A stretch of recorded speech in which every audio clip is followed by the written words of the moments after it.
Hi. In this section, we'll take a look at how using Asanify, you can create the salary components for all your employees with whatever custom earnings or standard earnings and deductions that you may have. If you go to the salaries component section as an admin, you'll be able to see there are some standard earnings and statutory deductions which are pre-configured in Asanify already. There is basic salary, HRA, bonus given out, commission, provident fund, leave travel allowance. All these are standard components which are there in most companies. We have preloaded that on Asanify already. You don't have to create that. Similarly, the statutory deductions like professional tax, provident fund, TDS, ESI are all ready for you to use already. If you have any custom earning components which are unique, let's say food allowance, uniform allowance, mobile bill allowance, and stuff like that, you can quite easily create your custom earnings. Let's have a look at how you can create these custom earning components quite simply. Let's say I want to create mobile allowance, mobile and internet allowance, let's say, and we'll have a look at some of the components that I need to define. Is this a fixed pay to be paid every month, or is it a variable that changes? Let's say it's a fixed pay. When I click on next, the system will ask me, is it taxable or not? Do I calculate this component on the pro rata basis depending upon how many days the employee has been present in the company? Is it there for EPF or ESI contribution? Yes or no? And once I select the right components, I can quite easily create this as a salary component. Similarly, the custom deductions, there are several times when companies pay, say, a medical insurance for their employees, and they deduct that amount from the CTC of the employee. That becomes like a custom deduction for that particular company. You can quite easily create these custom deductions. Let's say I want to have a deduction in my people's salary, which is called, let's say, retention allowance, which is a part of the CTC but not paid out to the employees till a certain period. I can then define whether it's a pre-tax deduction or post-tax. Should the employee's contribution taken in CTC or not? Is it calculated on a pro rata basis, yes or no? And quite simply just create that custom earning.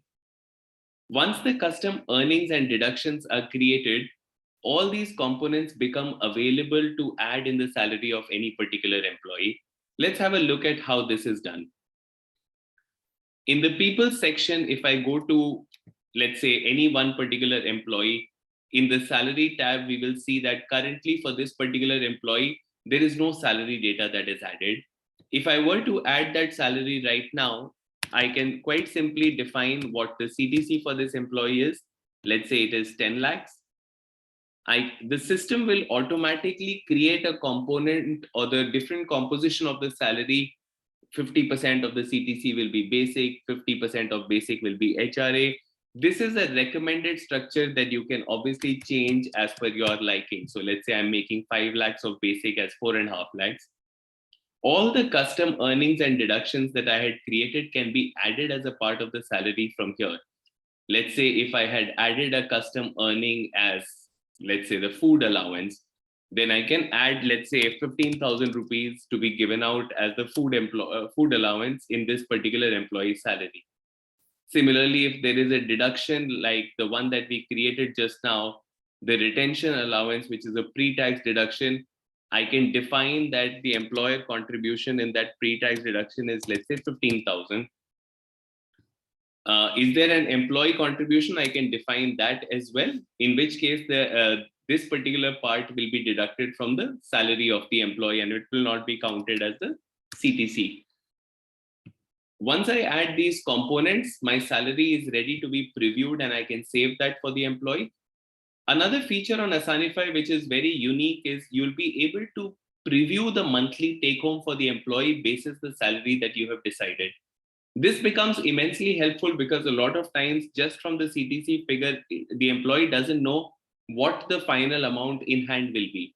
So if you preview the salary, you will see pretty much what the net salary for the employee will look like.